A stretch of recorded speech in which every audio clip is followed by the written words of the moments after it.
So today I'd like to talk about my project journaling section, which is not here, but here.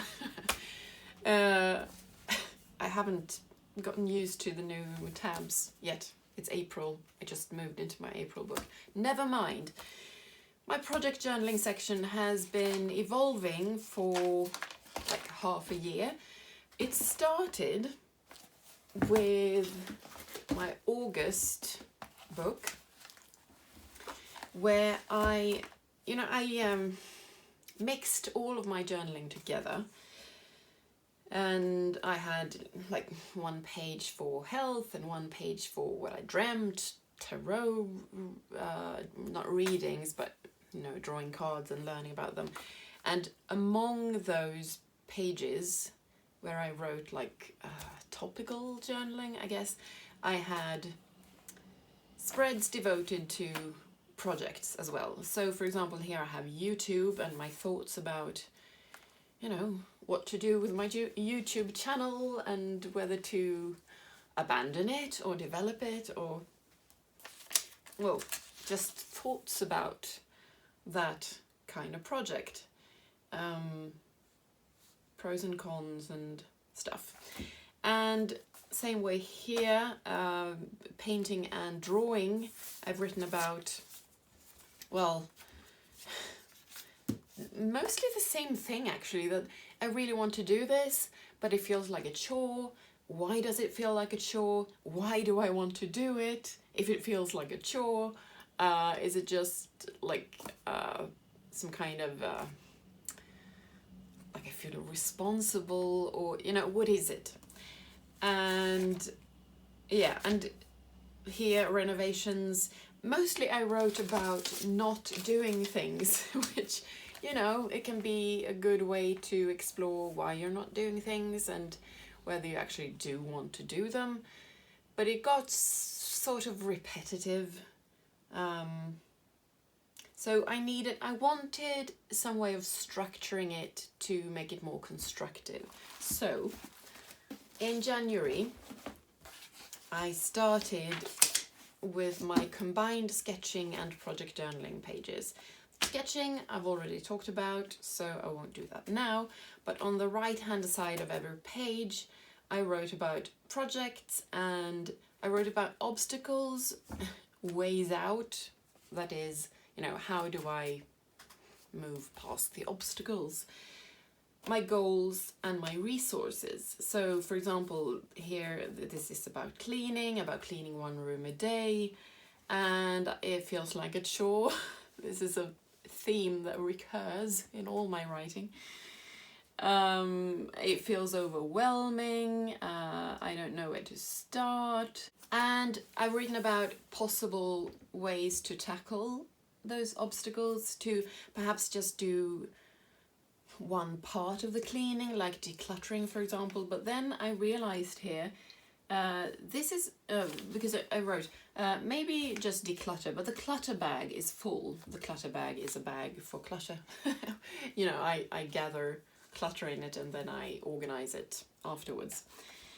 That's always the problem, that when I'm supposed to put things away, there's already stuff where they're supposed to go, like on the kitchen counter, in the cupboards, in the clutter bag. So the problem isn't putting things or isn't decluttering, it's that there's no way to put things, nowhere to put things.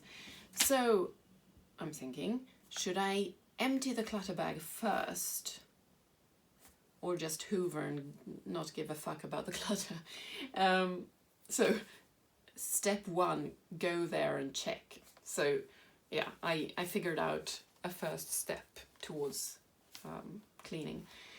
I wrote about goals, like scripting type journaling, what I want the TV room to feel like, for example, calm and stress-free and beautiful and all those things.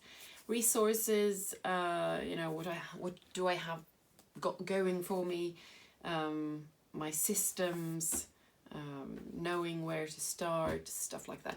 But this didn't really, I fell off the wagon with this. Mostly with the resources, that felt like an unnecessary heading to write about. So with time I changed that to why, my why. You know, why do I want to do this? For example, this is about mending the frames of paintings, and my why for that is that it's irritating to handle them when they fall apart. A good reason for mending them, I think. There's a risk of ruining the painting, you know, like ripping the canvas.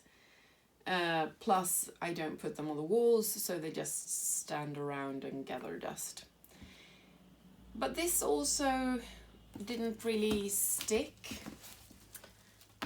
So in March of this year, I tried out this version where I separated the sketching and the project journaling. So I devoted one page to each area of my personal life, which I've got, like the areas I have in the back book, the Someday Maybe lists to do with, you know, cleaning, paperwork, people, presents, car, everything. So I devoted a page to each of those, like health, cleaning, crafting, presents, people, planner plans, and they're all color-coded, and I started writing about, like more free-form writing, not with any specific headings or anything, just to not forget about all my Someday Maybe lists, because it does tend to be a graveyard for good ideas. So this whole section in the back of the back book is just filled with things that I've been enthusiastic about, but which have never come to be. And in an effort to sort of keep those things fresh in my mind, I wanted to write about them. Things that I want to do, but which, you know, for different reasons feel overwhelming. And I continued this practice in my April book. Now, it's only the 6th of April, so I haven't done this for a long time. But I do aim to fill these pages. And not only with general journaling, so I'm kind of back to where I started, where I write about obstacles and problems and things I should do. But one point of these pages is to actually write about the things I've done as well. So the point is, I want to identify obstacles. I want to journal my way to like a next action or a solution. So sometimes when I write here, I think of something I could do and I put it either on the calendar or in the back with my my next actions for home. And thirdly, I want to use these pages to document what I or we actually do in a month. So here on interior decoration and like fixing things around the house, I've written about what my husband is doing in one of the rooms in our house that he's converting into a sort of office. There's a lot to do there before it can be used as an office, but he started, and I enjoy seeing that. It makes me happy to see him doing that. So I wrote about that, and that's sort of the end goal of these pages, to be so like inspired or at least reminded of my projects that I do at least one thing to work towards them every month. So hopefully when April is done, there will be something on each of these pages that I actually did. For example, YouTube. Yesterday I recorded 5 videos that I've sort of put off in this very series actually. So I wrote about that, well, on the people page I've written I want to communicate more with a friend who lives far away, and I've sort of thought of different ways of doing that, you know, to remind myself to do that and to remove obstacles and make it easier and more fun to do it. So hopefully I will actually put that into practice, and I will hopefully be reminded when I leaf through these pages, when I go here to Project Journal and I see what I wrote earlier. So, oh yes, that was a good idea. Maybe I should do that. But I don't always put the ideas I have here on the next action, on a next action spread, because that becomes a chore.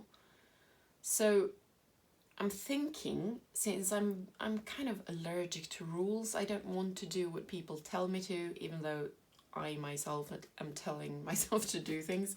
So GTD, getting things done, doesn't always work. It works for work, like my paid work, because I know I have to do those things. And then it's really good to organize everything because I have 1,000 projects. But for home, I like to be much more spontaneous and sort of driven by inspiration and intuition.